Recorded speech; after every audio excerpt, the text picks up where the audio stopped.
اعوذ باللہ من الشیطان الرجیم بسم اللہ الرحمن الرحیم اننی انا اللہ لا الہ الا انا فاعبدنی واقم الصلاة لذکری۔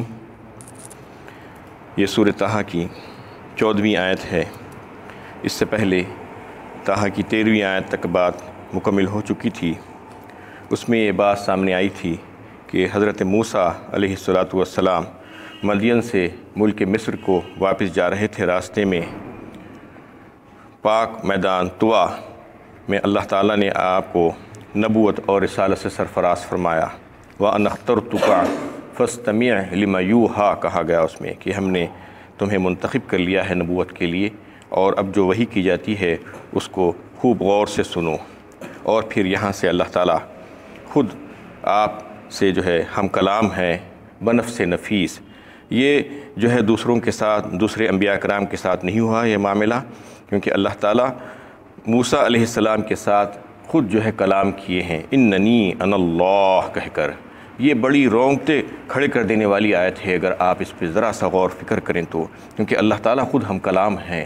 اللہ تعالیٰ خود کہہ رہے ہیں کہ میں ہی اللہ ہوں، میں ہی اللہ ہوں، اے موسیٰ میں ہی اللہ ہوں، بے شک یقیناً میں ہی اللہ ہوں۔ تو یہ جو ہے موسیٰ علیہ السلام کو اسی وجہ سے کلیم اللہ کہلائے، وہ اننی انا اللہ تعارف کروا رہے ہیں، اور پھر کہتے ہیں کہ لا الہ الا انا فاعبدنی، نہیں ہے کوئی معبود میرے سوا اور تم میری ہی عبادت کرو، وَأَقِمِ الصَّلَاةَ لِذِكْرِي، اور میری یاد کے لیے نماز قائم کرو۔ تو سب سے پہلی بات جو اللہ تعالیٰ نے خود بتائی کہ میرے سوا کوئی الہ نہیں، معبود نہیں، مستعان نہیں، حاجت روا نہیں، اور پھر تم میری ہی عبادت کرو۔ عبادت کرنے کا کیا مطلب ہے؟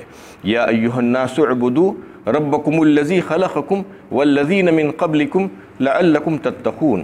سورہ بقرہ پہلے پارے میں اللہ تعالیٰ جو ہے خود فرما رہے ہیں کہ اے لوگو تم عبادت کرو اپنے رب کی، یا ایھا الناس اعبدوا ربکم الذی خلقکم، جس نے تم کو پیدا کیا، والذین من قبلکم، اور اس سے پہلے لوگوں کو پیدا کیا، یعنی تمہارے باپ داداؤں کو پیدا کیا، ساری انسانیت کو پیدا کیا۔ یعنی رب جو ہے، جو عبادت کے لائق جو ذات ہو سکتی ہے وہ رب ہے، وہ اللہ ہے، وہ جو ہے جس نے پیدا کیا ہے سارے انسانوں کو، جو خالق اور مالک ہے۔ جو خالق اور مالک نہیں ہے اس کی عبادت نہیں کی جا سکتی، یہ اصول یہاں سے بنتا ہے۔ جو سب کا خالق ہے، جو سب کا مالک ہے، وہ جو ہے عبادت کے لائق ہو سکتا ہے، الہ بھی وہی ہونا چاہیے، اس کے علاوہ کوئی دوسرا الہ ہونے کا دعویٰ نہیں کر سکتا۔ جب کوئی خالق ہونے کا دعویٰ نہیں کیا ہے تو پھر الہ ہونے کا دعویٰ کیسا کر سکتا ہے؟ یہ دعویٰ خود غلط ہے۔ اور پھر عبادت کسے کہتے ہیں؟ فاعبدنی کہا اللہ تعالیٰ نے۔ عبادت کا مطلب یہ ہے کہ بندگی اور غلامی۔ بندگی اور غلامی کیسی ہونی چاہیے؟ مسلسل زندگی بھر 24 گھنٹے اللہ تعالیٰ کی بندگی اور غلامی ہونی چاہیے، اور جتنے عبادت کے طریقے ہو سکتے ہیں وہ سب کے سب اللہ ہی کے لیے ہونے چاہیے، اللہ رب العزت ہی کے لیے ہونے چاہیے، کسی اور کے لیے ہونے نہیں چاہیے۔ جیسے کہ نماز اور قیام، رکوع، سجدہ، طواف، قربانی اور نظر و نیاز، منتیں، یہ تمام چیزیں، دعائیں اور جو ہے گریہزاری، عاجزی، انکساری، یہ سب کے سب اللہ ہی کے لیے ہونے چاہیے، کسی اور کے لیے نہیں ہے، کیونکہ یہ ساری کی ساری عبادت کے جز ہے۔ اور اگر کوئی ان میں سے کسی چیز کو بھی کسی اللہ کے غیر کے لیے کرتا ہے تو یہ سمجھنا چاہیے کہ وہ شرک کر رہا ہے اللہ کے ساتھ، تو اللہ تعالیٰ اس کو پسند نہیں فرماتے۔ اللہ تعالیٰ فرما رہے ہیں کہ تم کو میری ہی عبادت کرنا چاہیے، تم میری عبادت کرو۔ تو یہ جو ہے بات عبادت سے یہ سمجھ لینی چاہیے کہ ساری کی ساری عبادت کے طریقے اللہ ہی کے لیے ہونے چاہیے، کسی اور کے لیے نہیں۔ وَأَقِمِ الصَّلَاةَ لِذِكْرِي، اور پھر اس کے بعد فرماتے ہیں کہ نماز کو قائم کرو میری یاد کے لیے، جبکہ عبادت میں خود نماز شامل ہے، لیکن پھر سے جو ہے نماز کو الگ سے اس کا تذکرہ کیا جا رہا ہے، سپریٹ کر دیا جا رہا ہے، اور پھر سے جو ہے اس کا حکم دیا جا رہا ہے مقرر دوبارہ۔ تو اس کا مطلب کیا ہے؟ اس کا مطلب یہ ہے کہ نماز کی بڑی اہمیت ہے اور بڑی ہی فضیلت ہے۔ یعنی مختلف آیتوں میں آپ کو ایسی جو ہے باتیں ملیں گی کہ عبادت کا ذکر، اس کے بعد پھر سے نماز کا الگ سے ذکر، جبکہ نماز خود جو ہے عبادت میں شامل ہے، لیکن نماز کی فضیلت اتنی زیادہ ہے، اس کی اہمیت اتنی زیادہ ہے کہ اس کو اللہ تعالیٰ الگ سے ذکر کر رہے ہیں۔ آپ اندازہ لگائیے کہ ساری عبادتیں جو ایک مومن بندے پر جو فرض کی گئی ہیں اس میں نماز ہے اور روزہ ہے، زکوٰۃ ہے، حج ہے، قربانی ہے، بہت سی عبادتیں ہیں، لیکن نماز ایک ایسی عبادت ہے جو روزانہ فرض کی گئی ہے، اور 5 وقت، یعنی ایک وقت بھی نہیں، 5 وقت جو ہے اللہ تعالیٰ نے نماز کو فرض کیا ہے۔ دیگر عبادتوں کو دیکھیے آپ کہ روزہ ہے، روزہ رمضان میں سال بھر میں ایک بار آپ کو رکھنے کا ہے، یعنی ہر مہینہ رکھنا نہیں ہے آپ کو، فرض نہیں ہے آپ کے اوپر۔ ویسے ہی جو ہے زکوٰۃ ہے، زکوٰۃ بھی جو ہے فرض ان لوگوں کے اوپر ہے جو صاحب نصاب ہے، جو صاحب نصاب نہیں ہے، جو مسکین ہے، محتاج ہیں، ان کے اوپر زکوٰۃ نہیں ہے۔ اگر زندگی بھر جو ہے وہ صاحب نصاب اگر نہیں بنتے ہیں تو زندگی بھر ان کے لیے جو ہے زکوٰۃ دینا ان کے اوپر واجب نہیں ہوگا۔ ویسے ہی قربانی کا معاملہ ہے، اگر کسی کے پاس جو ہے اپنی ضروریات زندگی سے زیادہ اگر مال موجود ہو تو عید الاضحیٰ کے موقع پر قربانی دینا اس کے اوپر واجب ہوتا ہے، اور اگر نہیں ہے تو پھر اس کے لیے قربانی اس کے اوپر واجب نہیں ہے۔ ویسا ہی حج ہے، حج کا معاملہ زندگی میں ایک بار اللہ تعالیٰ نے جو ہے ہر مسلمان پر حج فرض کیا ہے، اور وہ بھی ان لوگوں کے لیے جو اس کی استطاعت رکھتے ہیں۔ وَلِلَّهِ عَلَى النَّاسِ حِجُّ الْبَيْتِ مَنِ اسْتَطَاعَ إِلَيْهِ سَبِيلًا، اس کے طرف استطاعت کر رکھتے ہیں، اس کے گھر کے جانب جانے کی طرف، یعنی مال کے حساب سے بھی، صحت کے حساب سے بھی، اور دیگر دوسرے جو ضرورتیں ہیں، ایک ملک کو چھوڑ کر دوسرے ملک کو جانا ہے، تو یہ تمام چیزیں اگر آپ کے قابو میں ہیں، استطاعت ہے تو آپ کے اوپر فرض ہے، ورنہ اگر استطاعت نہیں ہے تو پھر جو ہے فرض نہیں ہے آپ کے اوپر۔ تو یہ ساری عبادتیں جو ہے یعنی وقتاً فوقتاً ہیں، اور جو ہے زندگی میں کوئی ایک بار ہے تو سال میں کوئی ایک بار ہے، لیکن نماز کا معاملہ روزانہ ہے، روزانہ 5 وقت ہے۔ تو آخر جو ہے یہ کیا وجہ ہے کہ نماز کو جو ہے اللہ تعالیٰ نے جو ہے روزانہ رکھا ہے؟ تو روزانہ رکھنے کا مقصد کیا ہے؟ اللہ تعالیٰ جو ہے یہ بتاتے ہیں کہ میرے بندے مجھ سے جو ہے جڑے رہیں، کمیونیکیشن ٹوٹنے نہ پائے، روزانہ میرے ساتھ جو ہے وہ جڑ کر مجھ سے ہم کلام ہو تو پھر فیض یاب ہوتے رہیں، اور مجھ کو یاد کرتے رہیں تو میں پھر ان کو یاد رکھوں گا، اور پھر ان کی جو ہے دنیا اور آخرت جو ہے سمر جائے گی اس سے۔ یہ جو ہے نماز کے متعلق ہے۔ لیکن نماز میں جو ہے بات بتائی جاتی ہے ان الصلاۃ تنہا عن الفحشاء والمنکر، یہ جو ہے سورہ عنکبوت پارہ 21 کی آیت ہے۔ بے شک نماز تمام تر بے حیائیوں اور برائیوں کو جو ہے دور کر دیتی ہے، اللہ تعالیٰ خود فرما رہے ہیں، اور یقیناً یہ بات ہے۔ نماز میں یہ اثر ہے کہ جو ہے نماز پڑھنے والے کوئی کہ جو ہے تمام تر برائیاں، بے حیائیاں جو ہے اس سے دور ہو جاتی ہیں، لیکن وہ کس صورت میں ہوتی ہیں؟ جب اس کو جو ہے پورے یعنی مطلوبہ طریقے سے جو ہے نماز پڑھنے کی کوشش کرے، انجام دینے کی کوشش کرے۔